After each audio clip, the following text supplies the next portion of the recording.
जननीं शारदां देवीं रामकृष्णं जगद्गुरुं पादपद्मे तयो श्रित्वा प्रणमामि मुहुर्मुहुः।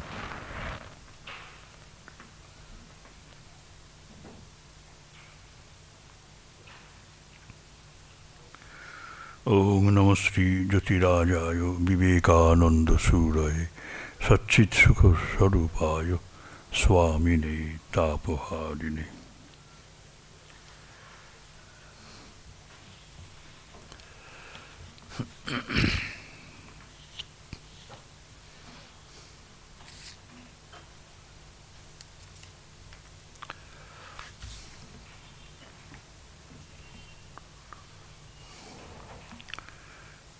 Devyani inspired talks.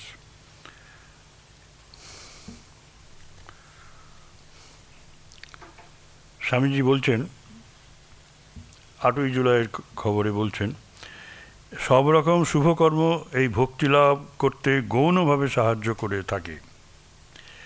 শুভ চিন্তা, শুভ কার্য অশুভ চিন্তা এবং অশুভ কর্ম অপেক্ষা কম ভেদজ্ঞান উৎপন্ন করে, অর্থাৎ অভেদ বা একত্রের দিকে নিয়ে যায় শুভ চিন্তা শুভ কর্ম। অশুভ চিন্তা অশুভ কর্ম আমাদের বৈচিত্র্যের মধ্যে নিয়ে যায়। সুতরাং গৌণভাবে এরা মুক্তির দিকেই নিয়ে যায়। কর্ম করো, কিন্তু কর্মফল ভগবানে অর্পণ করো। কেবল জ্ঞানের দ্বারাই পূর্ণতা বা সিদ্ধাবস্থা লাভ হয়, এ অস্বীকার করার উপায় নেই। যিনি ভক্তিপূর্বক সত্যস্বরূপ ভগবানের সাধনা করেন, তার কাছে সেই সত্যস্বরূপ ভগবান প্রকাশিত হন। এরপর স্বামীজি বলছেন, এটি একটি সুন্দর উপমা। আমরা যেন প্রদীপ স্বরূপ, আর ওই প্রদীপের জ্বলাটাকেই, মানে burning of the lamp, we call life. অর্থাৎ প্রদীপ যখন জ্বলছে, সেই জ্বলা অবস্থাটাই, সেটাই হচ্ছে আমাদের জীবন। যখনই অম্লজান ফুরিয়ে যাবে, তখন আলোটাও নিভে যাবে।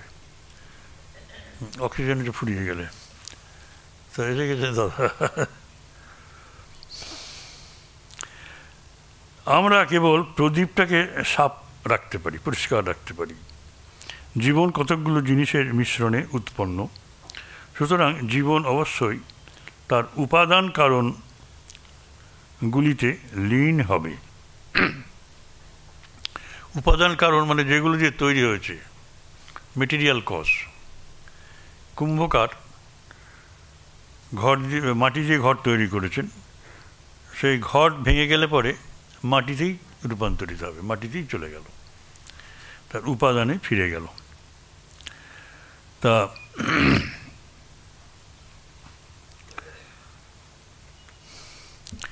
এই যে দেখুন, একটা জিনিস এখানে খুব পরিষ্কার হয়ে যাচ্ছে।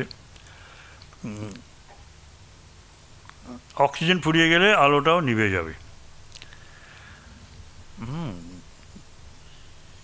এরকম একটা জিনিস যদি ভাবেন, স্বামীজি অন্যত্র বলেছেন যে সমস্ত কিছু প্রাণে গিয়ে লীন হয়, সমস্ত বস্তু জগৎ প্রাণে গিয়ে লীন হয়, এবং এই প্রাণ যদি চলে যায় তাহলে কিন্তু ওই আলোটাও নিভে যাবে। তা আমরা অনেক সময় বলি, বিজ্ঞান অনেক সময় এই কথা প্রতিষ্ঠা করার চেষ্টা করে যে ঠিক আছে, প্রাণ চলে গেলে, এই যে হার্ট, এটা তো একটা মেশিন, হার্ট ব্রেন, হার্ট এটা চালু রাখবো, আমরা মেশিন দিয়ে চালু রাখবো। কতক্ষণ চালু রাখবেন? প্রাণটা যদি চলে যায়, তো হার্ট একটা মেশিন, ঠিক আছে, এটা যেমন বাইরের মেশিন আমরা চালাই, কৃত্রিমভাবে মেশিনটাকে চালিয়ে রাখলাম, ভেন্টিলেশন চলছে, সব চলছে। কিন্তু প্রাণ যখন নেই, তখন শুধু ওই মেশিনটি কতক্ষণ চলবে? অন্যান্য ফাংশন যেগুলো বডিতে আছে, তা আপনি খাবেন কি, খাওয়ার তো কিছু ব্যাপার নেই, কে হজম করবে? হজমটা আপনি করাতে পারবেন না। খাবার যাবে, খাবার পেটেই থাকবে, বেরোবে না, যেমন ঢুকছে বেরোবে না। ব্লাড প্রেশার ফল করবে, ব্লাডই চলে যাবে ধীরে ধীরে। আপনি মেশিন দিয়ে, যন্ত্র দিয়ে, বিজ্ঞানীরা যারা বলে যে আমরা শুধু বিশ্বাস করি যন্ত্র, এগুলো যন্ত্র মাত্র, তা না। ভাইটাল ফোর্স যদি না থাকে, যন্ত্র বেশিক্ষণ চলতে পারে না। তাহলে মানে যন্ত্র রিমুভ করতে হয় অনন্তকাল, তা নইলে ধরে রাখতে পারতেন মানুষকে যন্ত্র দিয়ে চালিয়ে, এটা হবে না। সুতরাং ওই প্রাণশক্তি বেরিয়ে যায়, ভাইটাল ফোর্স চলে গেলেই আমাদের আলো নিভে যাবে। 9 জুলাই মঙ্গলবার, আত্মা হিসাবে মানুষ বাস্তবিকই মুক্ত। দেখুন, কিন্তু মানুষ হিসাবে সে বদ্ধ। প্রত্যেকটি প্রাকৃতিক পরিবেশে সে পরিবর্তিত হচ্ছে। কি সুন্দর কথা। Man as Atman is really free. As man he is bound, changed by every physical condition.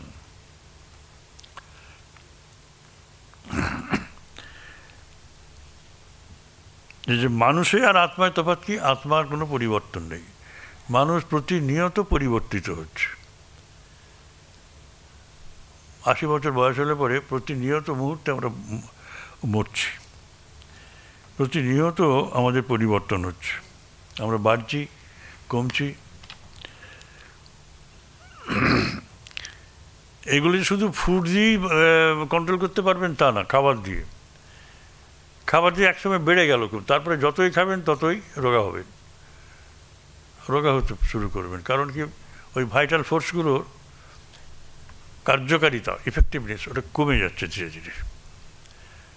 তারপর যতই খান আর হজম হবে না, আর খাচ্ছি যাচ্ছি, শুকিয়ে যাচ্ছি। এই যে ব্যাপারগুলো হয়, কেন হয়? মানুষ বলেই হয়।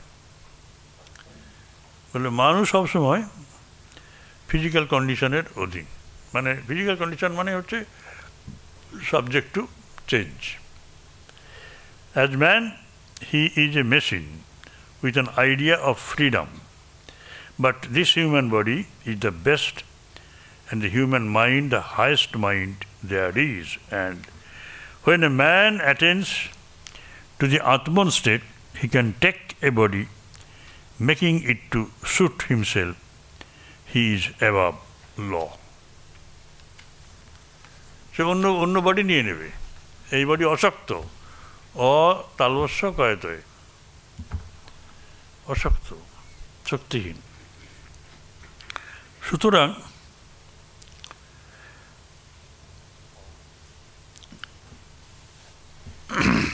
মানুষ হিসেবে তাকে একটা যন্ত্র বিশেষ বলা যায়, শুধু তার ভেতর একটা মুক্তি বা স্বাধীনতার ভাব আছে, এই পর্যন্ত। কিন্তু জগতের সর্বপ্রকার শরীরের মধ্যে এই মনুষ্য শরীরই শ্রেষ্ঠ শরীর, আর মনুষ্য মনই শ্রেষ্ঠ মন। যখন মানুষ আত্ম উপলব্ধি করে, তখন সে আবশ্যক মতো যে কোনো শরীর ধারণ করতে পারে। As Atman, he can take a new body, any body. কর্ম অনুসারে আমরা সেইভাবেই তো করি। গাছপালা থেকে, পাথর থেকে শুরু করে, উৎকট পাপের জন্য অহল্যা পাথর হয়ে গেছিলেন। সুতরাং পাথরটাও কিন্তু জড় নয়, পাথরের ভেতরেও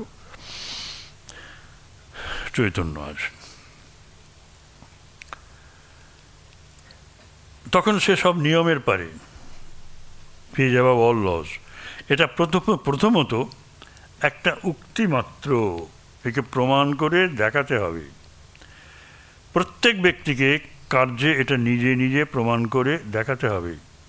আমরা নিজের মনকে বুঝিতে পারি, কিন্তু অপরের মনকে বুঝিতে পারি না। না, আমরা নিজের মনকে বোঝাতে পারি, কিন্তু অপরের মনকে বোঝাতে পারি না।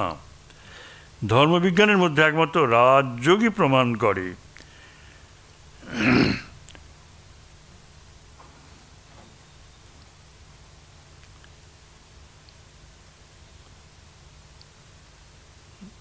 যে অন্যকে দেখানো যেতে পারে। আমি নিজেই প্রত্যক্ষ উপলব্ধি করে যা ঠিক করে জেনেছি, শুধু তাই শিক্ষা দিয়ে থাকি। বিচারশক্তির সম্পূর্ণ বিকাশপ্রাপ্ত অবস্থায় প্রাতিভ জ্ঞান, কিন্তু তা কখনো যুক্তিবিরোধী হতে পারে না।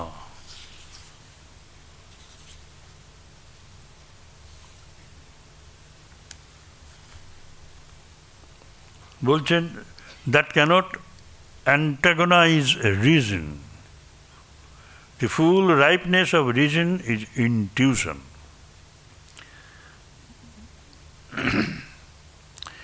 দেখুন, আমরা যে প্রাতিভ জ্ঞান সংজ্ঞা যেটাকে বলি ইনটিউশন, বিচার শক্তির সম্পূর্ণ বিকাশপ্রাপ্ত অবস্থায় প্রাতিভ জ্ঞান। আমরা ইনটিউটিভ নলেজ বলি তো, ইনটিউটিভ জ্ঞান, সেটা কিভাবে বলছেন দেখুন, বিচার শক্তির সম্পূর্ণ বিকাশপ্রাপ্ত অবস্থা, the full ripeness of reason. বিচার শক্তি যখন পুরোপুরি পরিপক্ক হয়, পুরোপুরি বিকাশপ্রাপ্ত হয়, সেই অবস্থাটায় ওই রকম, তার বিচারে ভুল হয় না, সত্য দর্শন করে, তা কখনো যুক্তি বিরোধী হয় না। অথচ মনে হবে ইনটিউটিভ জ্ঞান, তুমি তোমার জন্য তুমি বলছো, ওটা আমার কাছে তো সত্য নয়। ইনটিউশন একজনের আছে, মানে আমাদের ডক্টর বিধানচন্দ্র রায়ের এরকম ছিল, রোগীকে দেখেই বলে দিতেন যে এর কী হয়েছে। হ্যাঁ, এখন যোগীরাও এরকম বলে দিতে পারেন। যোগীরা তারা চোখ বুঝে আপনি কী করছেন সব বলে দেবে এত দূরে থেকে। এই রাজযোগী প্রমাণ করে দেখানো যায় অন্যকে, এবং আমি নিজে প্রত্যক্ষ করে উপলব্ধি করি যে যা ঠিক বলে জেনেছি তাই শিক্ষা দিই। এবং কর্মের দ্বারা শুধু চিত্তশুদ্ধ হয়, সুতরাং কর্ম বিদ্যা বা জ্ঞানের সহায়ক। এটা স্বামীজি বলছেন, কিন্তু শঙ্করাচার্য বলবেন না, সেটা আপনারা জানেন যে কর্মের দ্বারা চিত্তশুদ্ধ হয়, ব্রহ্মজ্ঞান লাভ হয় না। শুধু কর্ম কেন, কিন্তু চিত্তশুদ্ধ না হলে তো কর্ম মানে শুদ্ধ মন হয় না, শুদ্ধ বুদ্ধি হয় না, শুদ্ধ আত্মা হয় না। শ্রীরামকৃষ্ণদেব এই অদ্ভুতভাবে এই সমীকরণটা করে দিয়ে গেছেন, এবং স্বামীজি সেই কথাই বলছেন। আমাদের বীরেশ্বরানন্দ যে বলেছিলেন একটা মিটিং, আমার প্রাইভেট আমাদের মিটিং হয়েছিল ব্রহ্মচারীদের, একজন প্রশ্ন করেছিলেন যে কর্ম তো চিত্তশুদ্ধি করবো না, কর্মই আমাদের ব্রহ্মজ্ঞান দেবে। এটাই স্বামীজির মত, ঠাকুরের মত। জোর করে বলে কর্মই ব্রহ্মজ্ঞান দেবে। আর সত্যি করি তাই তো, ইন রাউন্ড অ্যাবাউট হয়ে কর্মই তো রেসপন্সিবল। কর্ম আমাদের অধিকারটা দেয় তো ওই পথে অগ্রসর হবার। সুতরাং কর্মের দ্বারা চিত্তশুদ্ধ হয় এবং তার জ্ঞানের সহায়ক, বিদ্যা বা জ্ঞানের সহায়ক। এই যে বিদ্যামায়া আর অবিদ্যামায়া, তা আজকে একটা খুব সুন্দর ঘটনা ঘটলো, একটা সুন্দর লাগলো। আমাদের ডাইনিং হলের কর্মীদের আমাদের একজন স্বামীজি বোঝাচ্ছেন বিদ্যামায়া অবিদ্যামায়া, তো অনেক কিছু হচ্ছে। আমি হঠাৎ সেই সময় কি একটা কাজে গিয়েছি, এই 9:30 10টা নাগাদ। তা আপনার বললো কী হচ্ছে, বলে বিদ্যামায়া অবিদ্যামায়া। আমি বলি দেখো, তোমাদের স্ত্রী হচ্ছেন অবিদ্যামায়া আর মা হচ্ছেন বিদ্যামায়া। তা মহারাজ হেসে উঠলেন, এটাই বোঝো দুটোর মধ্যে কম্পারিজন করলে পরে এরকম মনে হতে পারে যে মা আমাদের শুভকর্ম, শুভ চিন্তা এসব করায়, আর স্ত্রীর থেকেই সমস্ত বিপদের উৎপত্তি। বুঝতে পারছো তো, এই এত খেটে খুঁটে মরছো, হ্যাঁ, এমনকি নিজের জন্য না খেয়ে মানে ছেলেপিলেদের খাওয়াচ্ছ, এ করছো, সব ওইখান থেকে এসেছে। এটাই হচ্ছে অবিদ্যামায়া। স্ত্রী হচ্ছে অবিদ্যামায়া, মা হচ্ছে বিদ্যামায়া। এটা ধরে পরপর এগিয়ে যাও, অনেক কিছু পাবে। তারপরে অনেকে হেসে উঠল, ঠিকই আছে। তা বৌদ্ধদের মতে মানুষ এবং জীবজন্তুর হিত সাধনই একমাত্র কর্ম।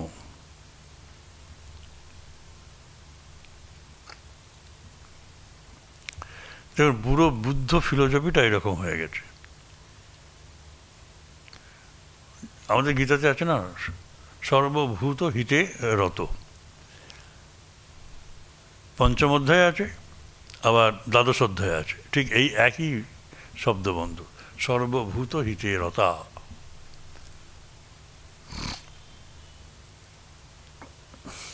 এদের আর পুনর্জন্ম হবে না, সর্বভূত হিতে রতা, এটা একটা অদ্ভুত জিনিস। তো এই যে সর্বভূত হিতে, এবং বৌদ্ধ ফিলোসফি হচ্ছে জীবজন্তু মানুষ সবারই হিত সাধনী কর্ম। এইবার বৌদ্ধরা বললেন, এবার ব্রাহ্মণ যারা হিন্দু তাদের মতে উপাসনা এবং সর্বপ্রকার যাগযজ্ঞাদি অনুষ্ঠানই ঠিক ঠিক কর্ম এবং চিত্তশুদ্ধির সহায়ক।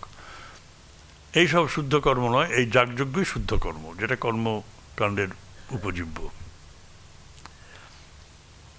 আর শঙ্করের মতে শুভাশুভ সর্বপ্রকার কর্মই জ্ঞানের প্রতিবন্ধক।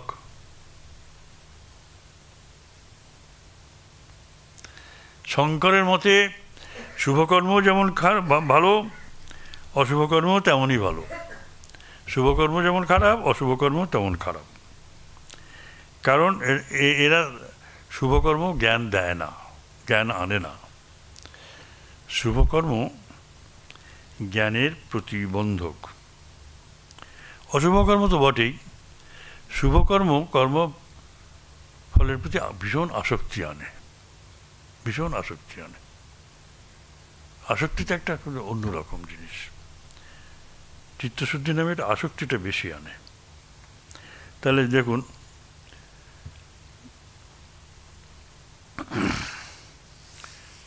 এই যে সমস্ত আমরা শুভকর্ম করি, দান ধ্যান, এসব সেবা, বিদ্যা জ্ঞানের গানের সহায়কেরা, স্বামীজি এটা বলছেন, এটা ঠাকুরের কথা। বৌদ্ধরা বলছেন এটাই একমাত্র সাধনা, হিত সাধনই হচ্ছে কর্ম, একমাত্র কর্ম জীবজন্তুর, তাতেই নাকি নির্বাণ লাভ হবে। আর ব্রাহ্মণদের মতে উপাসনা এবং সর্বপ্রকার যাগযজ্ঞ এসব। আর শঙ্করের মতে শুভকর্ম অশুভকর্ম আমাদের বাঁধে, বন্ধন করে। অশুভকর্ম আমাদের বন্ধন করে, ওই সেবার দ্বারাই আমরা আবার বন্ধনের শিকার হই। আমি সেবা করছি, অন্যের উপকার হচ্ছে, তাদের প্রতি আমার মনোভাব, তাদের প্রতি আমার মনোভাব, আমার প্রতি তাদের মনোভাব, এটা সবচেয়ে বেশি কাউন্ট করে। তারা কি আমাকে শ্রদ্ধাভক্তি বেশি করে? মান সম্মান, খ্যাতি, যশ এগুলো কি আসছে? দাতা হিসাবে আমার কি নাম হচ্ছে সমাজে? এইগুলোর থেকে মুক্তি পাওয়া আরও কঠিন, এটাই বলছেন। যে সকল কর্ম অজ্ঞানের দিকে নিয়ে যায় সেগুলো পাপ, সাক্ষাৎ সম্বন্ধে নয় কিন্তু কারণ স্বরূপে।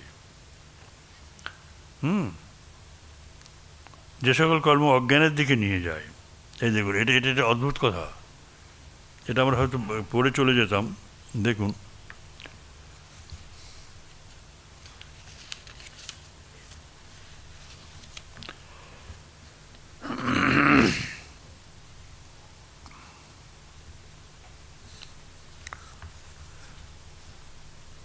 বলছেন actions tending to ignorance are sins, not directly but as causes, karan swarup, because they tend to increase tamas and rajas. যে কর্ম শেষ হয়ে গেলে পরেই বাইরের জগতের সঙ্গে আমার সম্পর্ক শেষ হয়ে গেল, কিন্তু আমি যখন বাইরের জগতে কর্ম করছি তখন কর্ম আমাকে বহির্মুখী করে তুলছে।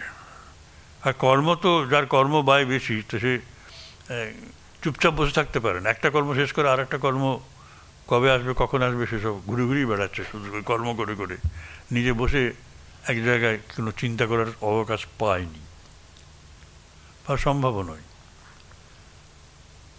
যারা গভর্নমেন্ট অফিসার, তাদের দেখুন দিন রাত শুধু চিন্তা, এই বিশাল কর্মভার তার মাথার উপরে, এক মুহূর্ত বসে থাকার ব্যাপার নেই। বসে পড়েও সেই ধ্যানে সেই সবই আসবে। সুতরাং উইথ সত্য অনলি কামস উইজডম। রজগুণ এবং তমসগুণ বন্ধনের কারণ, বন্ধন করে। এই চোর আর চোর, ডাকাতরা চোরকে বেঁধে দিয়েছিল, তমগুণী কালো কালো বেঁধে দিল গাড়ছে, রজও তাকে বাঁধলো, কাজে বললে মেরে ফেলো, রজ বললে বেঁধে ফেলো। আর সাত্বিক সেই চোর সে বললো, পরে এসে বললো তোমার বাঁধন খুলে দিচ্ছি, তুমি যাও, তোমাকে পথ দেখিয়ে দিচ্ছি। কিন্তু আমিও সত্যগুণের যে ওই যে বললাম, সত্যগুণ কেন একটা বন্ধন আনে, সত্যগুণে সূক্ষ্মভাবে ভোগতৃষ্ণাটা তখন খুব তীব্র হয়, এবার প্রচণ্ড তীব্র হয়। একটা শুদ্ধ আচার নিয়ে থাকে, সে আচারটাকেও ত্যাগ করতে বললে খুব কষ্ট হয়। আপনারা যারা জব ধ্যান করেন খুব ইয়ে করে সাত্ত্বিকভাবে ইয়ে করেন, কোনো একটা সময় যদি কোথাও বাইরে থাকেন, জব করা হলো না, মালা নেই, তখন যদি কেউ খেতে দেয় তখন একটা ভীষণ অস্বস্তির মধ্যে পড়বেন, আমার তো জব হলো না, আজকে না খেয়ে থাকা ভালো। হ্যাঁ, অথচ বেড়াতে গেছেন, আরও 2-3 দিন থাকতে হবে, মালাটা নিয়ে যেতে ভুলে গেছেন, কী করবেন? যন্ত্রণা পাচ্ছেন ভেতরে ভেতরে, তীব্রভাবে যন্ত্রণাটা আসে।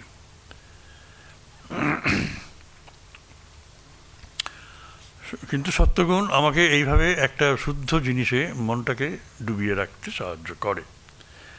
Virtuous deeds take off the veil from knowledge, and knowledge alone can make us see God.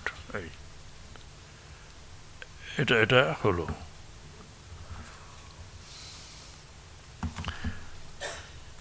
জ্ঞানের দ্বারাই আমাদের ঈশ্বর দর্শন হয়।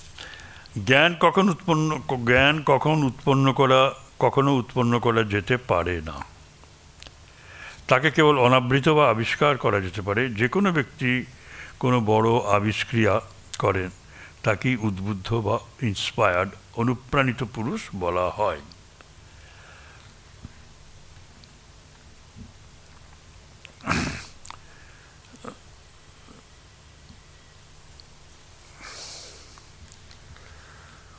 ওই যে অ আ ক খ পড়ছে ছেলেরা, প্রথম থেকে যে পড়ছে, তারপর লেখাপড়া শিখছে, বড় বড় সব বই পড়ছে, বড় বড় তথ্য জানছে, আবিষ্কার করছে, ভেতরে আছে এসব, এগুলো অজ্ঞানটা চলে যাচ্ছে, সেটি বলছেন। কেবল তিনি যদি আধ্যাত্মিক সত্য আবিষ্কার করেন, আমরা তাকে ঋষি অবতার বলি। দেখুন, এবার একটা সুন্দর একটা কম্পারেটিভ স্টাডি হচ্ছে, তুলনামূলক আলোচনা। আধ্যাত্মিক সত্য যিনি আবিষ্কার করেন তাকে ঋষি বলি, অবতার বলি। আর যখন সেটা জড়জগতের কোনো সত্য আবিষ্কৃত হয় তখন সেটাকে বৈজ্ঞানিক বলি, বৈজ্ঞানিক সত্য। এবং যিনি করেন তাকে আমরা বিজ্ঞানী বলি, বৈজ্ঞানিক। যদিও সকল সত্যের মূল সেই এক ব্রহ্ম, তথাপি আমরা প্রথমোক্ত শ্রেণীকে উচ্চতর আসন দিয়ে থাকি। যিনি জীবজগতের ভেতরকার যে সত্য, আমাদের ভেতরে আধ্যাত্মিক সত্য, তাকে আবিষ্কার করেন তাকে ঋষি বলি। আর জড়জগতের ভেতরে সত্য যিনি আবিষ্কার করেন তাকে বৈজ্ঞানিক বলি। এবং যিনি ব্রহ্মজ্ঞ অথবা ঋষি পুরুষ, এই যে প্রথম শ্রেণীর লোক, তাকে আমরা উচ্চতর আসন দিয়ে থাকি। শঙ্কর বলেন, সর্বপ্রকার জ্ঞানের সার তত্ত্বস্বরূপ, আর জ্ঞাতা জ্ঞান জ্ঞেয় এই যে রূপ, যে অভিব্যক্তি, তা ব্রহ্মে কাল্পনিক ভেদ মাত্র। এটা কঠিন শব্দ, স্বাভাবিক।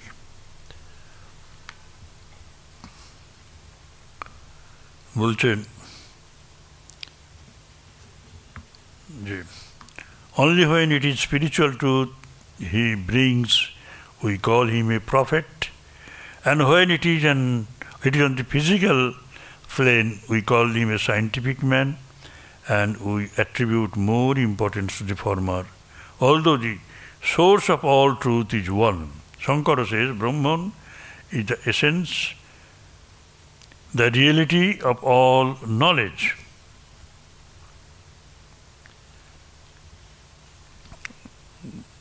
এটা ইংরেজিটা খুব সুন্দর বোঝা যাচ্ছে।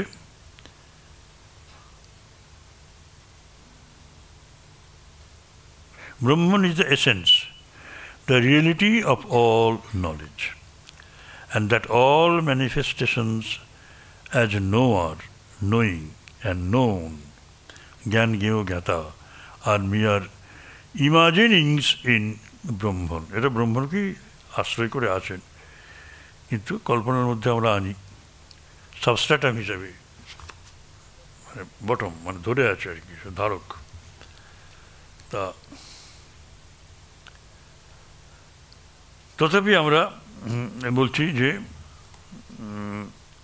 জ্ঞান জ্ঞেয় এবং জ্ঞাতা এই যে অভিব্যক্তি, তা ব্রহ্মে কাল্পনিক ভেদ। সর্বপ্রকার জ্ঞানের সার হচ্ছে ব্রহ্ম। রামানুজ ব্রহ্মে জ্ঞানের অস্তিত্ব স্বীকার করেন।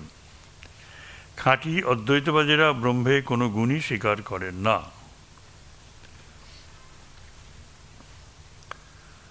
অর্থাৎ ব্রহ্মের স্বরূপ আছে, গুণ নেই। তাহলে আমি অনেকবার বলেছি আপনাদের, জ্ঞানীরা স্বীকার করে না। স্বরূপ হচ্ছে কি না, সৎ চিৎ আনন্দ, সৎ চিৎ আনন্দ। এগুলো গুণ নয়, ব্রহ্মের গুণের স্বরূপ। আর ঈশ্বরের গুণ আছে, omnipresence, omniscience and omnipotence, সর্বজ্ঞ, সর্বব্যাপী এবং কি সর্বশক্তিমান, omnipotent। এগুলো হচ্ছে ঈশ্বরের গুণ। ঈশ্বর জগৎ কারণ, ব্রহ্ম নিষ্কারণ, এইটুকু মনে রাখলেই হবে। তা খাঁটি অদ্বৈতবাদীরা ব্রহ্মের কোনো গুণই স্বীকার করেন না, এমনকি সত্তা পর্যন্ত নয়। সত্তা বলতে আমরা যাই কেন বুঝি না, মানে এক্সিস্টেন্স, ইভেন এক্সিস্টেন্স তাও বলা যাচ্ছে না। রামানুজ বলেন, আমরা সচরাচর যাকে জ্ঞান বলি, ব্রহ্ম তারই সারস্বরূপ। অব্যক্ত বা সাম্যভাবাপন্ন জ্ঞান ব্যক্ত বা বৈষম্য অবস্থা প্রাপ্ত হলেই জগৎ প্রপঞ্চের উৎপত্তি।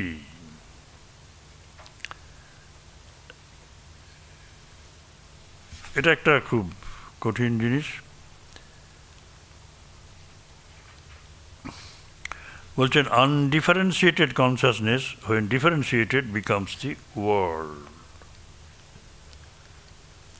এই জগৎটা কী করে সৃষ্টি হলো, সেই সৃষ্টি তত্ত্বটা বৈজ্ঞানিকরা চেষ্টা করছেন বলবার জন্য, কিন্তু স্বামীজি একটা কথাই বলেছিলেন যে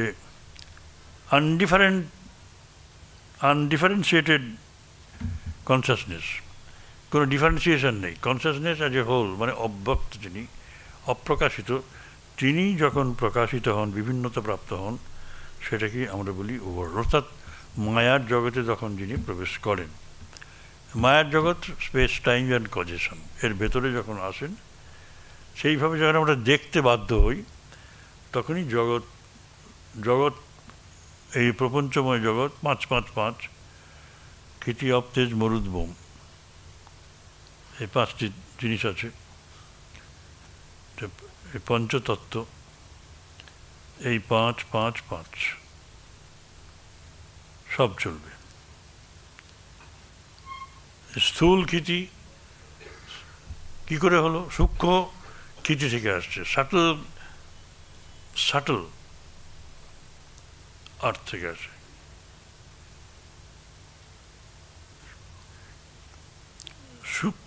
স্থূল আকাশ যেটাকে দেখছি, সেটা সূক্ষ্ম আকাশ থেকে আসছে, তার 50%, অন্য চারটের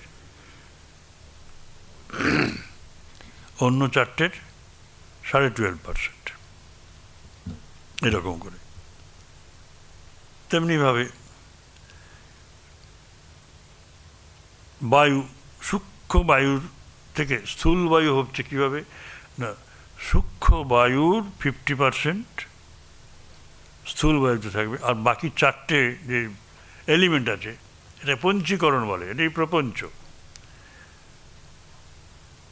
এই প্রপঞ্চ জগতে, প্রপঞ্চময়, এই পাঁচটা করে হচ্ছে, অর্থাৎ পঞ্চীকরণ প্রক্রিয়ার দ্বারা এই জগৎ সূক্ষ্ম বস্তু থেকে, সূক্ষ্ম বস্তু হচ্ছে ওইটাই ঈশ্বরের প্রথম appearance of ব্রহ্মণ when seen through space time and causation, এবং ঈশ্বরের থেকে প্রথমে আবির্ভূত হচ্ছে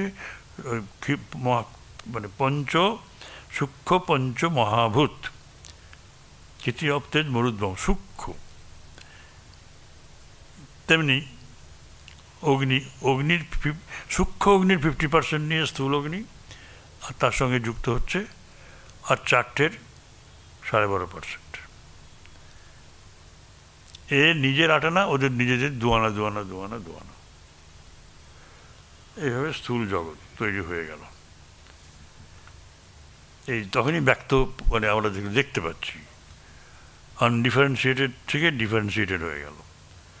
জগতের উচ্চতম দার্শনিক ধর্মসমূহের অন্যতম বৌদ্ধ ধর্ম ভারতের আপামর সাধারণ সকলের ভিতর ছড়িয়ে পড়েছিল। দেখুন, এখানে সেই ধর্ম আলোচনা করার স্কোপ আমার নেই।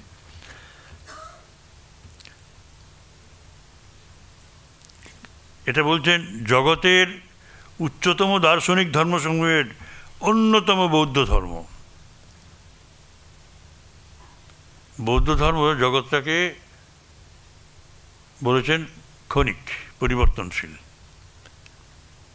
এর প্রতি মুহূর্তে এর পরিবর্তন হচ্ছে, প্রতি মুহূর্তে। একটা জিনিসের 50 বছর আয়ু হলে পরে প্রতি মুহূর্তে তার ক্ষয় হচ্ছে। মানে জগৎটা ক্ষয়ের মধ্যে আছে, ক্ষয়িষ্ণু। কিন্তু বেদান্ত বলেছে জগৎটা মিথ্যা, সেটা উনি বলছেন না, বলছে এটা ক্ষয়িষ্ণু ক্ষয়িষ্ণু ক্ষয়িষ্ণু, শব্দ সর্বং স্কনিকং। আর তার মানেই তাই হচ্ছে। শঙ্করাচার্যের পক্ষে এই বৌদ্ধ তত্ত্বটাকে একটু ঘুরিয়ে দিলে পরেই বেদান্ত তত্ত্ব এসে যায়, এবং সেটাই তিনি তাই করেছেন। সেই জন্য তাকে প্রচ্ছন্ন বৌদ্ধ বলা হয় শঙ্করকে। শঙ্করের ফিলোসফি হায়েস্ট, দ্য হায়েস্ট, কিন্তু তারপরেই যদি কেউ থাকে সাংখ্য নয়, এই বৌদ্ধ ফিলোসফি। স্বামীজি বলছেন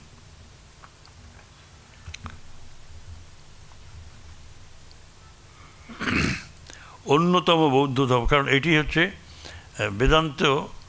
বেদান্তটা আসছে। বেদান্ত তো একদম পুরো উপনিষদের শেষ ভাগ, জানেন আপনারা, সত্য। সেই বেদান্তকে উনি একটু টোন ডাউন করলেন, একটু নিচে নামিয়ে আনলেন এক ধাপ। কীভাবে? এই জগতের ক্ষণিকত্ব নিয়ে এলেন। এই জগৎটা যদি ক্ষণিকতার মিথ্যা তো বলতেই পারি, তিনি মিথ্যাটা বললেন না। বলে ওই তত্ত্বে আমি যাচ্ছি না, তাহলে বেদান্তের মধ্যে ঢুকে যাব। এখানে যা কিছু দেখতে পাচ্ছি ক্ষণিক, এবং থাকবে না কিছুই। শিশু জন্মাচ্ছে, তারপরে মারা যাচ্ছে, তার রোগ হচ্ছে, তারপরে দেখা যাচ্ছে যে সন্ন্যাস হলো। ওই যে 4টে জিনিস দেখলেন না, জলাগ্রস্ত, ব্যাধিগ্রস্ত, মৃতদেহ এবং সন্ন্যাসী, দেখলেন তিনি। দেখে তিনি পথ ঠিক করে নিলেন যে এই আমি জন্মাচ্ছি, আমাকে মরতে হবে, আমাদের একটা টাইম আছে। There is a time to be born and time to lose also, to go out. তা এই হচ্ছে ব্যাপার। এবং বৌদ্ধ ধর্মের সবচেয়ে বড় কাজ হচ্ছে কি, যে এই উচ্চতম দর্শনটা তিনি শুধু ভারতবর্ষে না, ভারতবর্ষের বাইরেও ছড়িয়ে দিতে পেরেছিলেন। পৌত্তলিকতা নেই, পুজো আর্চা কিচ্ছু নেই, বাইরের আর কিচ্ছু নেই। যেটা হিন্দুদের মধ্যে যেগুলো সব ছিল, সেগুলো কোথাও কিছু তিনি রাখেননি।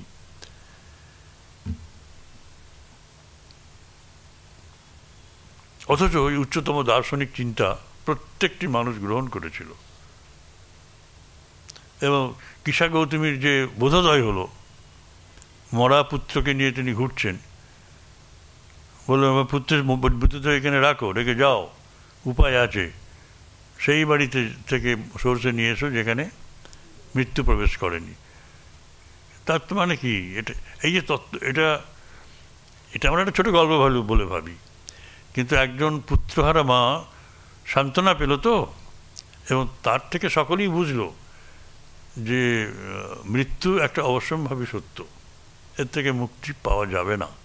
একমাত্র যাবে তুমি যদি বুদ্ধত্ব লাভ করো, তাহলে তুমি এলে পরে তুমি এই এফেক্টটা, এই যন্ত্রণাটা তুমি আর পাবে না। কিন্তু ঠিক এই তত্ত্ব আমরা বুঝেছি, সারা ভারতবর্ষ বুঝেছে, এবং আত্মাকে বাদ দিয়ে এই চরম সত্যের কাছাকাছি যাওয়া, এই জগৎটাকে মিথ্যে না ধরেও ক্ষণিক হিসেবে ধরে, ক্ষণবাদ, এ বুদ্ধদেবের। সেজন্য স্বামীজি বলছেন ভারতের সকলের সাধারণ মানুষের ভেতরেও ছড়িয়ে পড়েছিল। ভেবে দেখো দেখি, 2500 বছর পূর্বে আর্যদের সভ্যতা ও শিক্ষা কি অদ্ভুত ছিল, যাতে তারা ওইরূপ উচ্চ উচ্চ ভাব ধারণা করতে পেরেছিল। সাধারণ মানুষও এরকম উচ্চ অবস্থায় গিয়ে। ভারতীয় শ্রেষ্ঠ দার্শনিকগণের মধ্যে একমাত্র বুদ্ধই জাতিভেদ স্বীকার করেননি, আর এখন ভারতে তার একটিও অনুগামী দেখতে পাওয়া যায় না। একটাও বৌদ্ধ নেই ভারতে, একটাও নেই। এই ভীমরাও আম্বেদকরের আগমনে ওরা 10,000 একসাথে 10,000, হ্যাঁ 10,000 তপশিলি যারা ভুক্ত, যারা তাদের নিয়ে বৌদ্ধ হলেন। ভারতবর্ষে বৌদ্ধ ধর্ম ভারত থেকে সরে গিয়েছিল, কারণ বুদ্ধদেবকে অবতার বলে পুজো করে সম্মান দিয়ে শঙ্করাচার্য তাকে হিন্দু শ্রেষ্ঠ বলেই মনে করলেন, এবং বৌদ্ধরাও সেটা মেনে নিলেন। তারা বললেন বুদ্ধ যদি ভগবানের অবতার হন তাহলে আমরা হিন্দুই। এইভাবে সবাই, ওই বৌদ্ধরা সব হিন্দু হয়ে গেল। এখন দেখুন, আমাদের 8-10 বছর আগে একটা দল ছিল পশ্চিমবঙ্গে খুব প্রমিনেন্ট, হ্যাঁ সবাই এক দলভুক্ত, ব্যাস। তারপর সেই দলটা সবাই চলে গেল, সে লোকগুলো গেল কোথায়? আবার এখন আর এক দল এসেছে, কনভার্টেড হয়ে গেছে সব, তারাই আছে ভিন্ন নামে ভিন্নভাবে। এই বৌদ্ধরা ভিন্ন নামে চলে এলো হিন্দুদের ভেতরে, অদ্ভুত ব্যাপার। এটা খুব একটা গ্রস এক্সাম্পল হলো, কিন্তু এরকমই হয়। ভারতের একটি অনুগামীও দেখা যায় না। অন্যান্য দার্শনিকরা সকলেই সামাজিক কুসংস্কারগুলোর অল্পবিস্তর দালাল ছিলেন।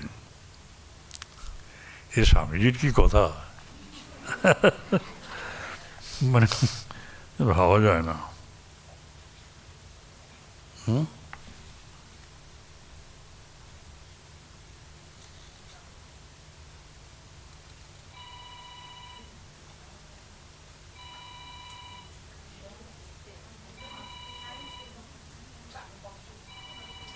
Buddha was the only great Indian philosopher who would not recognize caste, and not one of his followers remains in India. ভারতে যারা বৌদ্ধ এখন, তারা সব কিন্তু ওই সিংহল থেকে শিলং অথবা টিবেট, চায়না, জাপান। হ্যাঁ, আমাদের ভারতবাসীরা বুদ্ধ নয়। আমরা মহাবোধি সোসাইটিতে যাই, কিন্তু আমরা ওখানে প্রায় প্রত্যেক বছরই আমাদের আমন্ত্রণ আসে, আমরা যাই। তা হিন্দুরাই বৌদ্ধদের পুজো করছে। এই রাস্তার ওপারে একটা বাড়ি আছে, তারা গুরু পূর্ণিমার দিন, এই বুদ্ধ পূর্ণিমার দিন ঠাকুরের পুজো করে, আপনারা জানেন। এবছর করছেন না, আমাকে ফোনে জানিয়েছেন কি একটা অসুবিধা আছে। তাই হিন্দুদের ঠাকুর ঘরে বৌদ্ধ ঢুকে পড়েছে। হ্যাঁ, বুদ্ধ পূর্ণিমাতে আমাদের ঠাকুরের পুজো হচ্ছে, বুদ্ধদেবের পুজো হচ্ছে। বুদ্ধদেবের ছবি আছে, ঠাকুরের ছবি আছে, সুন্দর পুজো হচ্ছে। This is India. All the other philosophers pandered more or less to social prejudices, no matter how high they soared. যত উপরেই উঠুক, still a bit of the, এই কথাটা উচ্চারণ করা যায় না, এটা কেন এই কথাটা ব্যবহার করলেন আমি জানি না, মহারাজ স্বামীজি করেছেন। a bit of the vulture remained in them.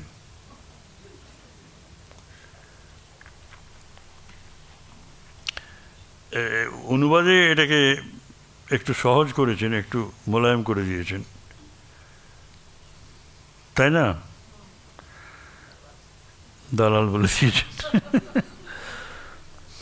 অন্যান্য দার্শনিকেরা সকলেই সামাজিক কুসংস্কারগুলোর অল্প বিস্তর দালাল ছিলেন। এই দালালটা যে প্যান্ডার্ট বলেছেন, কিন্তু দালালটা না, ওটা বলেছেন, অনুবাদ আছে, তারা যতই উঁচুতে উঠে থাকুন না কেন তাদের মধ্যে একটু আধটু চিল শকুনির ভাবও ছিল।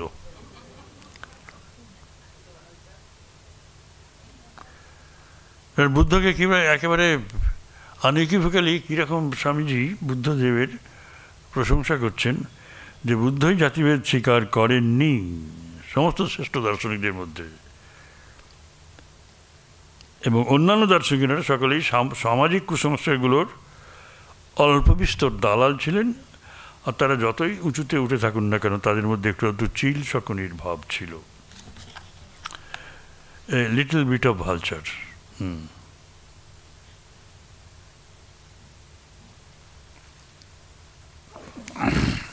এবং এই কথাটা বলে একটু স্বামীজি ব্যাখ্যাও করছেন, as my master used to say, the vulture soars high out of sight in the sky, but his eye is ever on a bit of carrion on the earth. মরা গরু পড়ে আছে ভাগাড়ে, তার উপর তাদের নজর। এখন উনি বলছে পণ্ডিতগুলো যতই উঁচুতে উঠুক, এরা সব দার্শনিক, তো স্বামীজি এটাকে নিয়ে এলেন এইভাবে। পণ্ডিত নয়, এমনকি যারা অনেক উঁচুতে উঠে, যারা মানে দ্বৈত ফিলোজফার সেরকম, তাদের মধ্যেও এইসব আছে, জাতের ব্যাপার রয়েছে, কুসংস্কারগুলো আছে। আমার গুরুদেব যেমন বলতেন, চিল শকুনি এত উঠে তাদের দেখা যায় না, কিন্তু তাদের নজর থাকে গোভাগাড়ে, কোথায় এক টুকরো পচা মাংস পড়ে আছে। প্রাচীন হিন্দুরা অদ্ভুত পণ্ডিত ছিলেন, যেন জীবন্ত বিশ্বকোষ। বাবা, স্বাভাবিক। তারা বলতেন বিদ্যা যদি পুঁথিগত হয় আর ধন যদি পরের হাতে থাকে, কার্যকাল উপস্থিত হলে সে বিদ্যাও নয়, সে ধনও আর ধন নয়। আমরা তো জানি তো।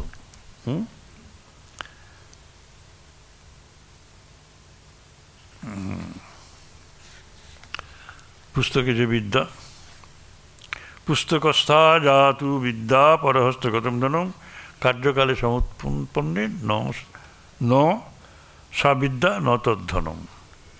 এটা চাণক্য নীতি আছে।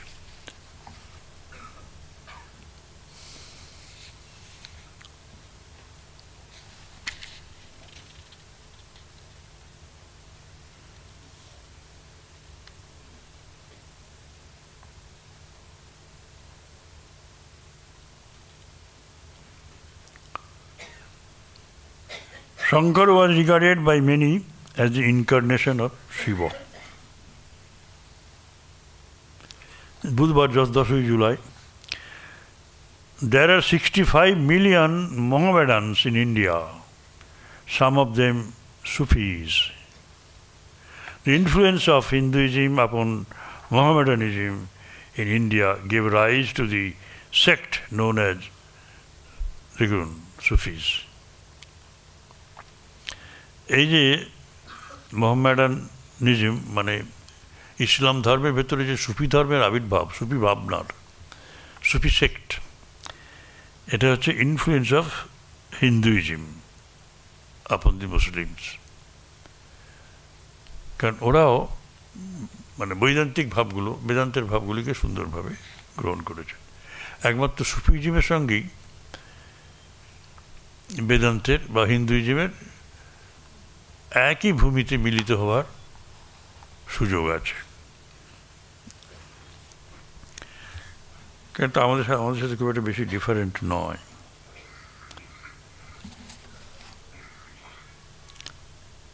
এই সুফিরা জীবাত্মাকে পরমাত্মার সহিত অভিন্ন জ্ঞান করেন। Sufis identify man with God, and through them this idea came into Europe. এইভাবেই সেটা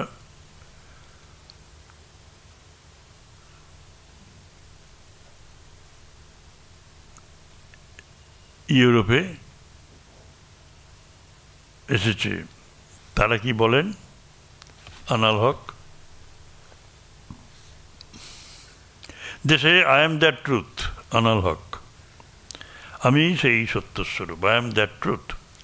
But they have an esoteric and as well as an exoteric doctrine, although Muhammad himself did not hold it.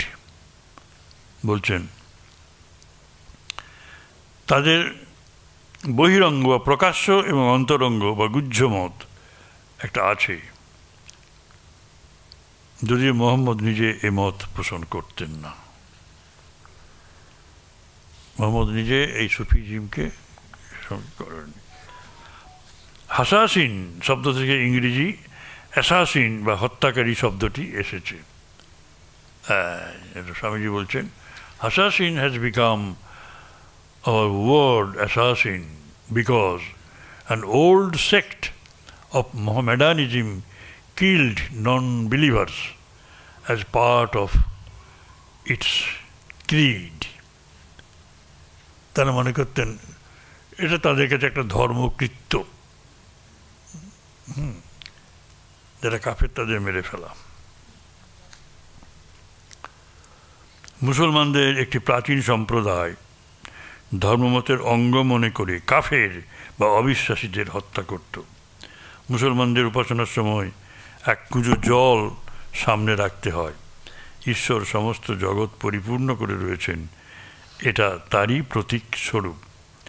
হিন্দুরা 10 অবতারে বিশ্বাস করেন, তাদের মতে 9 জন অবতার হয়ে গেছেন, 10ম অবতার পরে আসবেন। ঠাকুর এসে গেছেন। বেদের সকল বাক্য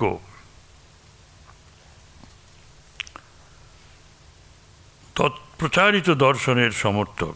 এটি প্রমাণ করতে শঙ্করকে কখনো কখনো কূটতর্কের আশ্রয় নিতে হয়েছে। Sometimes Shankara resorts to sophistry in order to prove that the ideas in the books go to uphold his philosophy. Buddha was more brave and sincere than any teacher. He said, believe no book. The Vedas are all humbug. If they agree with me, so much the better for the books. I am the greatest book. Buddha বলছেন, sacrifice and prayer are useless. স্বাভাবিক ভক্তিবাদ্য তার ভেতরে নেই, ভক্ত চিন্তা নেই, ভক্তি চিন্তাও নেই। Buddha was the first human being to give to the world a complete system of morality. He was good for good's sake. He loved for love's sake. A পুরো অদ্বৈত concept.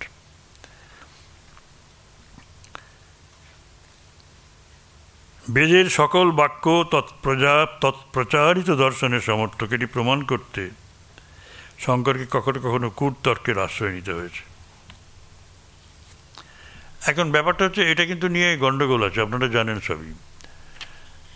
Shankara sometimes resorts to sophistry in order to prove that the ideas in the book go to uphold his philosophy.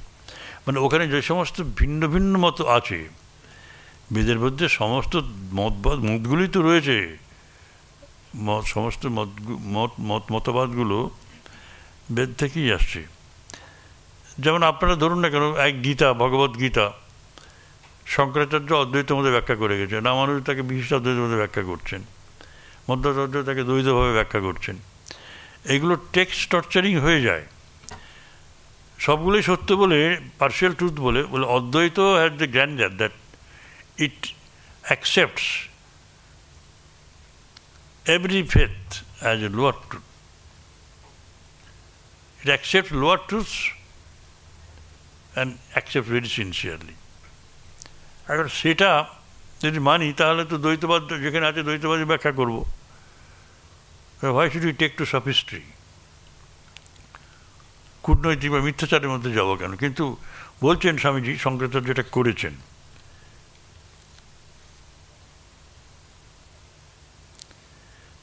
বেদের সকল বাক্য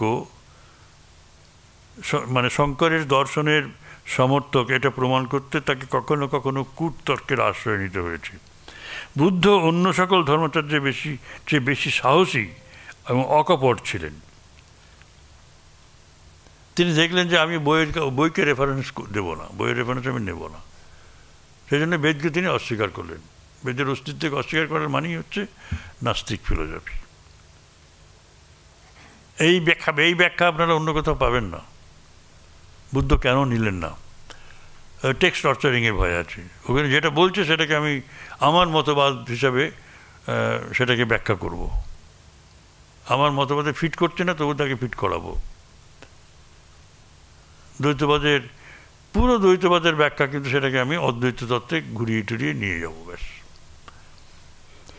ওখানে গেলে পরে এইরকম না, বুদ্ধদেবের এই সাহসটা ছিল যে বেদকে অস্বীকার করেও আমি নিজেই বেদমূর্তি হয়ে থাকতে পারি এবং বেদান্তের তত্ত্বকে কার্যকরী করতে পারি। ওই যে সর্বভূত হিতে রত, একেবারে সমস্ত মানুষ থেকে সমস্ত প্রাণী পর্যন্ত সকলের সেবা করো, কল্যাণ সাধন করো, এটাই তোমাকে নির্বাণ দেবে। খুব সাহসী। তিনিই বলে গেছেন কোনো শাস্ত্র বিশ্বাস করো না, বেদ মিথ্যা। হ্যাঁ,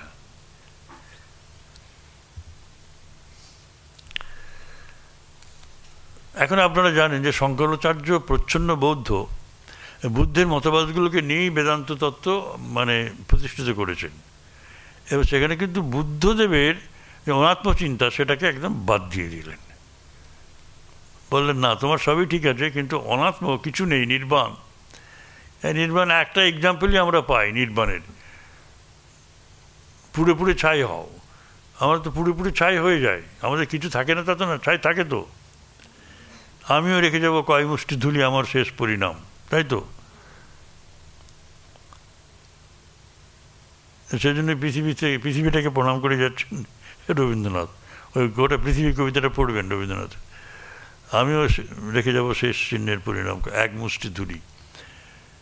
কিন্তু এই পরিণামটাও থাকবে না। উনি উদাহরণ দিলেন কর্পূর যদি পুড়ে যায় কিছুই থাকে না, ওই নির্বাণ হচ্ছে আমার ওইটাই।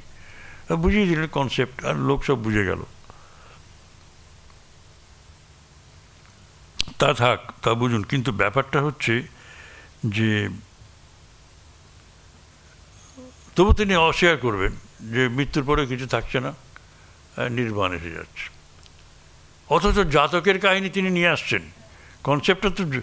কনসেপ্টটা তো অদ্ভুত ব্যাপার। আর জাতকের কাহিনী দাঁড়ায় কি করে? The soul needs several bodies to perfect itself. আমাদের যে আত্মা, এই জীবাত্মা একটা দেহ তৈরি করে, দেহ গ্রহণ করে, এর ফ্রিডম আছে।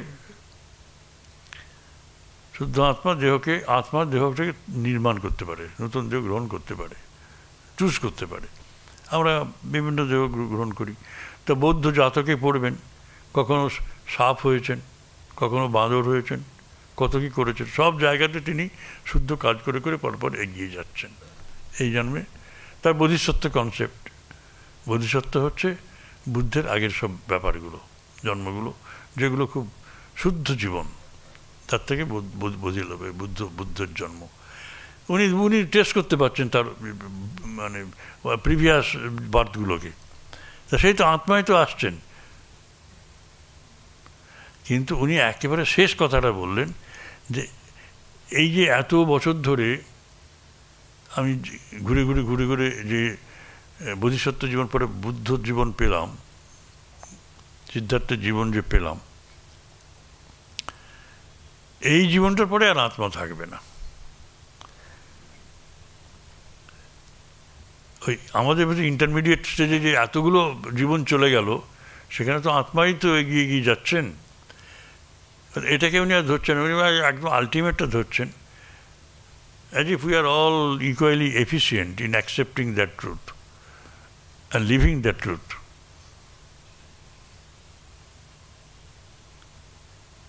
এইভাবে আপনারা ফিট করতে পারেন যে জাতকের কাহিনীর সাথে তার জীবনের এই নির্বাণের কি সাদৃশ্য বা সামঞ্জস্য কী করে করবেন। এইভাবেই করেছেন যে ওগুলো তো টেম্পোরারি ফেজ, জীবাত্মা তো স্থিতি লাভ করছে কোথায়, ওখানে করছে না, ছুটছে স্টিল। অদৃশ্যভাবে। এইসব নানা রকম গণ্ডগোলের জন্যই বৌদ্ধ ফিলোসফিতে পরে তন্ত্র এসে হাজির হলো, বুঝলেন? কারণ উনি একটাও ফিলোসফিক্যাল ডিসকাশন করতে দিতেন না।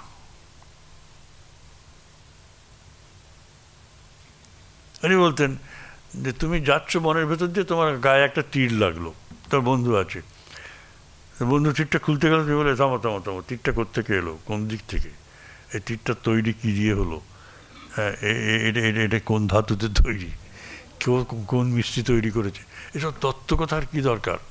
তোমার দরকার দুঃখ আছে, দুঃখের যন্ত্রণা আছে, হ্যাঁ ব্যাস।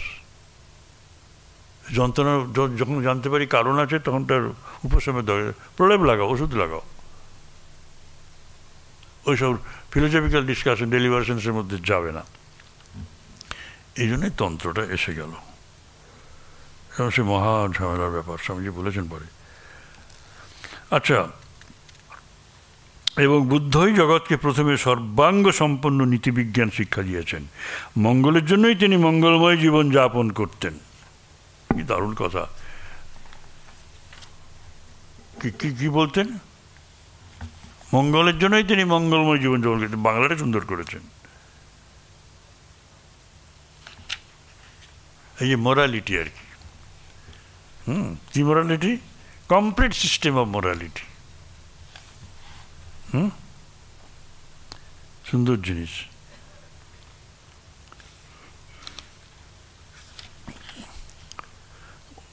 He was good for good sake.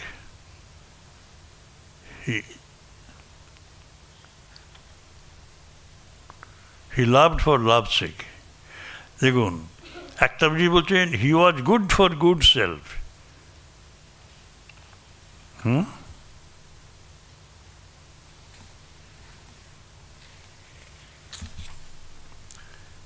তিনি মঙ্গলের জন্যই মঙ্গলময় ছিলেন। হি ওয়াজ গুড, মঙ্গলময়। আর একটা দেন, হোয়াট হি ডিড, বলছেন হি লাভড ফর লাভ সেক, ভালোবাসার জন্যই ভালোবাসতেন।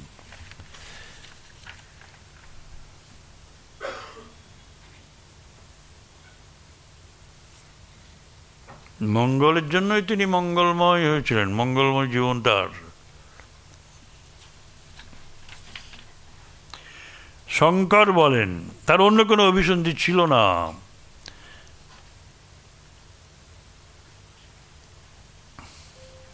এবং স্বামীজি এটা বারবার বলেছেন অন্য জায়গায়, একমাত্র বুদ্ধের কর্মের পিছনে কোনো অভিসন্ধি ছিল না, অন্য কোনো মোটিভ ছিল না, মানুষের সেবা। Shankara says God is to be reasoned on because the Vedas say so. বেদ এই কথা বলেছে বলেই ঈশ্বরকে যুক্তি দিয়ে বিচার করতে হবে, মনন করতে হবে, শ্রবণ মনন এইসব নিধ্যাসন। বেদ বলেছেন বিচার অতীন্দ্রিয় জ্ঞানের সহায়ক, reason helps inspiration, books and realized reason or individualized perception all are proofs of God. তাহলে books or realized reasons or individualized perception, এগুলি বেদ এবং অনুভূত যুক্তি বা ব্যক্তিগত অনুভূতি উভয়ই ব্রহ্মের অস্তিত্বের প্রমাণ। তার মতে বেদ এক প্রকার অনন্ত জ্ঞানের সাকার বিগ্রহ স্বরূপ। শঙ্করাচার্য এভাবেই বলছেন, the Vedas are according to him a sort of incarnation of universal knowledge. The proof of God is that he brought forth the Vedas, and the proof of the Vedas is that such wonderful books could only have been given out of Brahman. A ব্রহ্মই বেদ আর বেদই ব্রহ্ম, এই বক্তব্য। বেদের প্রমাণ এই যে তা ব্রহ্ম হতে প্রসূত, আবার ব্রহ্মের প্রমাণ এই যে বেদের মতো অদ্ভুত গ্রন্থ ব্রহ্ম ব্যতীত আর কারো প্রকাশ করার সাধ্য নেই। একমাত্র বেদই ব্রহ্মের প্রকাশক হতে পারেন, আর কেউ হতে পারেন না। এই শঙ্করাচার্যের ব্যাপার। আচ্ছা, বেদ সর্বপ্রকার জ্ঞানের খনিস্বরূপ, আর মানুষ যেমন নিঃশ্বাসের দ্বারা বায়ু বাইরে প্রক্ষেপ করে, সেরূপ বেদও তার ভেতর থেকে প্রকাশিত হয়েছে। সেজন্য আমরা জানতে পারি তিনি সর্বশক্তিমান এবং সর্বজ্ঞ। তিনি জগৎ সৃষ্টি করে থাকুন বা না থাকুন, এটা ঈশ্বরের কথা বলছেন, তাতে বড় কিছু আসে যায় না। কিন্তু তিনি যে বেদ প্রকাশ করেছেন, এটিই বড় জিনিস। বেদের সাহায্যেই জগৎ ব্রহ্ম সম্বন্ধে জানতে পেরেছে, তাকে জানবার আর অন্য কোনো উপায় নেই। The world has come to know God through the Vedas, no other way there is.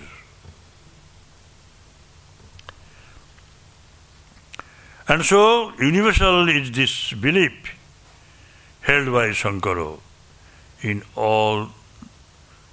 the all-inclusiveness of the Vedas, that there is even a Hindu proverb that if a man loses his cow, he goes to look for her in the Vedas. বলছেন অদ্ভুত কথা। বেদের দ্বারাই সাহায্যেই জগৎ ব্রহ্ম সম্বন্ধে জানতে পেরেছে, আমরা সব জানতে পেরেছি, অন্য কোনো উপায় নেই। এবং বেদ সমুদয় জ্ঞানের খনি, বেদ সমুদয় জ্ঞানের খনি। এটি সমগ্র হিন্দু জাতির এমন মজ্জাগত হয়ে গেছে যে তাদের মধ্যে একটা প্রবাদ হয়ে এরকম এসেছে, গরু হারালেও বেদে গিয়ে খুঁজে দেখো পেয়ে যাবে। শঙ্কর আরও বলেন, কর্মকাণ্ডের বিধিনিষেধ মেনে চলাই জ্ঞান নয়। And so universal is this belief held by Shankara. Shankara further affirms that obedience to ceremonies is not knowledge.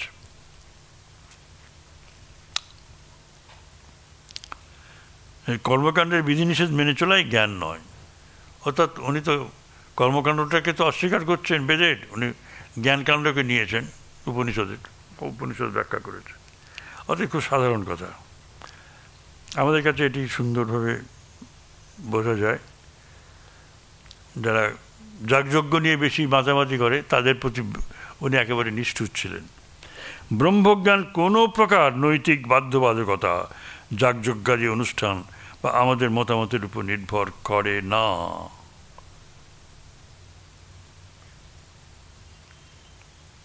এই দেখুন, ঠিক ঠিক বুদ্ধের মতোই বলছেন না, নাস্তিকের মতোই।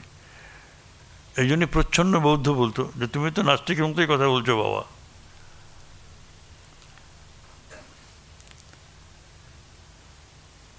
এবং আপনার একটা স্বামীজির একটা লেখাতে আছে, চিঠিতে আছে, স্বামীজি বলছেন, ভগিনী তুমি সাধু সন্ন্যাসীকে চেনো না, সন্ন্যাসীকে এত সহজে ভয় দেখানো যায় না, মৃত্যু ভয় তার নেই।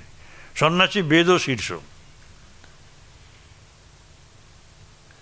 বেদ শীর্ষ মানে বলছেন সন্ন্যাসী স্ট্যান্ডস অন দি বেদস, সন্ন্যাসী বেদের উপর পা দিয়ে দাঁড়িয়ে থাকে।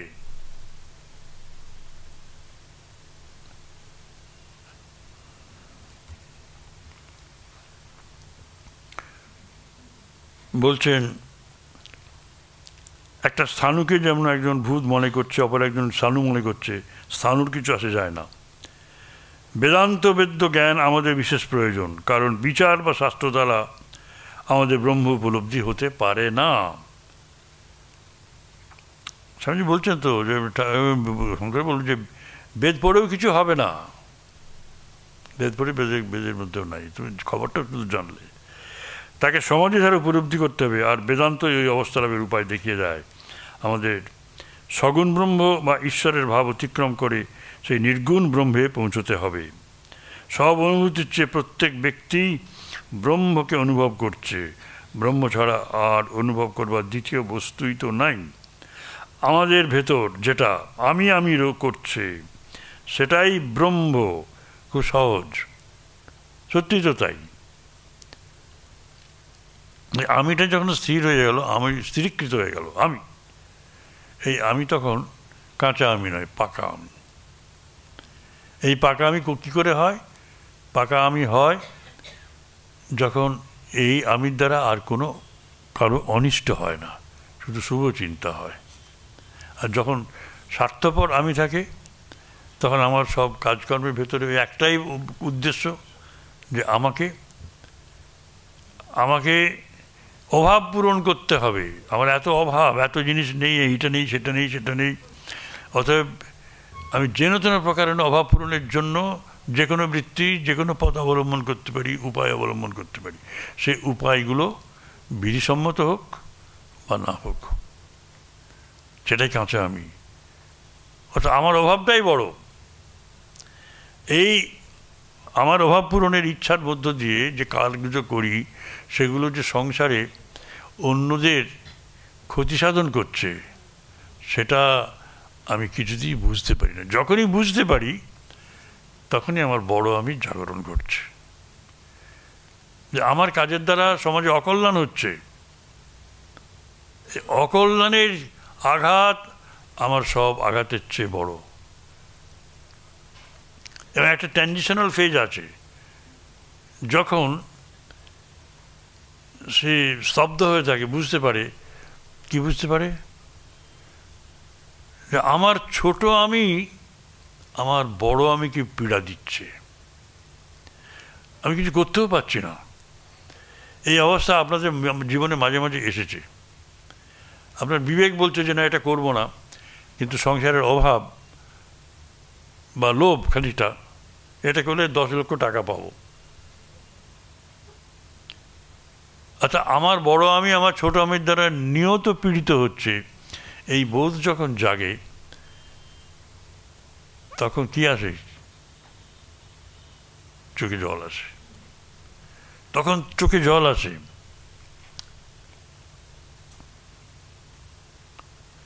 আর চোখে জল কার আসে? যার ভেতরে প্রেম জেগেছে, ভালোবাসা জেগেছে।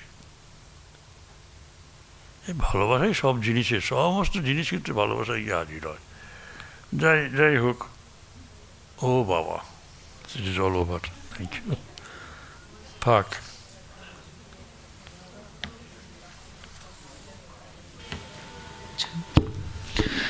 নমস্কার।